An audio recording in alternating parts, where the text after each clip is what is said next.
Wolverhampton Wanderers 1, Brighton 1 yet again. 2 more dropped points for Wolves. Slight positive, we remain 3 matches unbeaten in all competitions.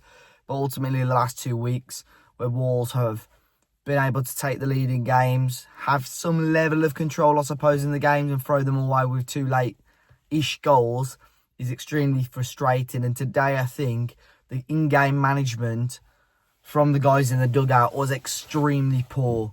I felt the game was there for Wolves to hold on to. I felt the game was there for Wolves to get the 3 points from.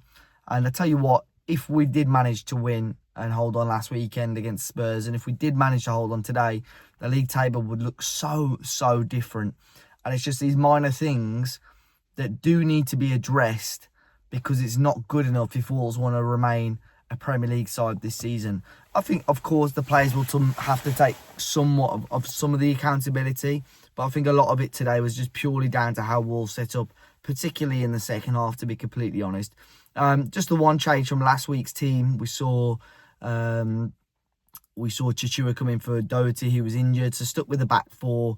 And although it wasn't a remarkable performance in the first half, I actually felt we kept Brighton fairly quiet. Sam Johnstone had very little to do in the first half. We kept them very quiet. Obviously managed to get our own goal right after Vitor was sent off. I think somebody told me he kicked the ball towards the Brighton dugout. I don't know. I've not actually seen it back. So we sent off for that. But yeah, we managed to get our goal. Molineux hitting it quite sweetly on the volley and hitting off the back of the Brighton goalkeeper to give us the lead. And again, to take that lead into half time is brilliant. You know, the sort of it'd be typical Wolves, sort of similar to the Leeds game where we conceded and just fell apart really.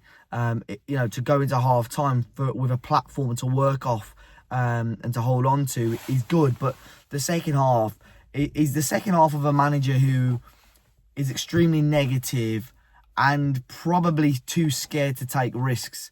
It was a manager who is desperate to hold on to something, but ultimately with the negative substitutions, all it needed, and we were just allowing Brighton to create opportunities and hold on to the ball. We had absolutely nothing going down the other end of the pitch of our own. Sam Johnstone forced into a phenomenal save at one point from a ball across the face of goal, and Brighton having an effort. But yeah, the rest of the second half just so negative. Switching back to the back 5, Juan coming off, who I didn't think he didn't have a fantastic game, but you bring Agbadou on.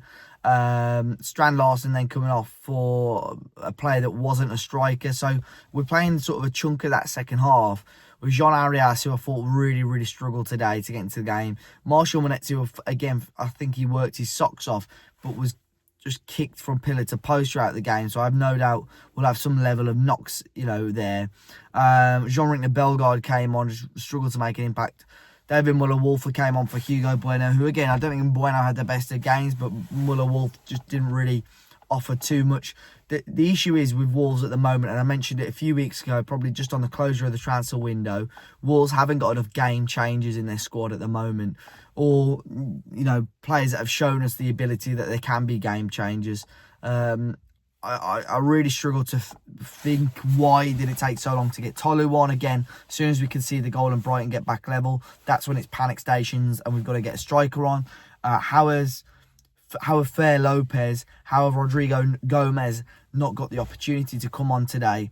I know he'd probably want some sort of level of structure and level of discipline in the positions of said players, but ultimately when we needed energy up front, Brighton were really sloppy themselves. Brighton in the last 10 minutes were really poor. They gifted us possession a number of times. All it needed is a player of Fair Lopez's quality or Rodrigo Gomez just to be a little live wire in and around the area. Fair Lopez to unlock the defence. It really feels, I just feel that, Brighton, for me, did not deserve all 3 points.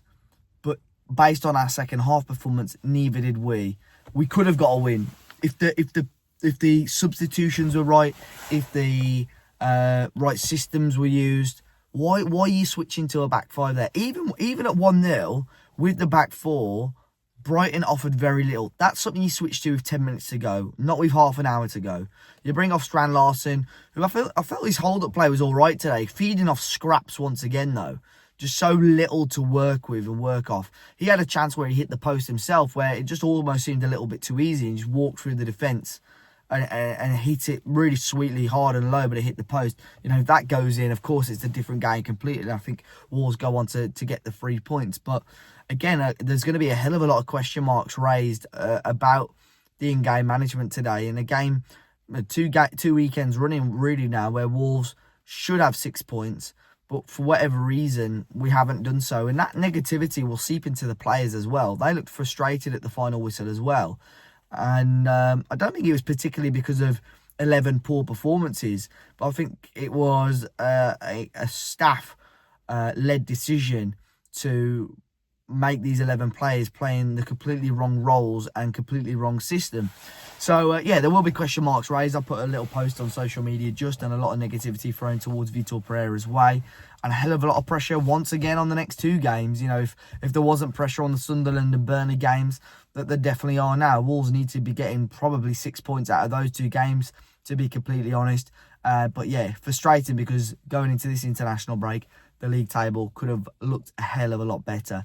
Wolves 1, Brighton 1. Let me know your thoughts in the comments section. Hit the like button, guys. Subscribe to the channel, and I'll catch you on the next one.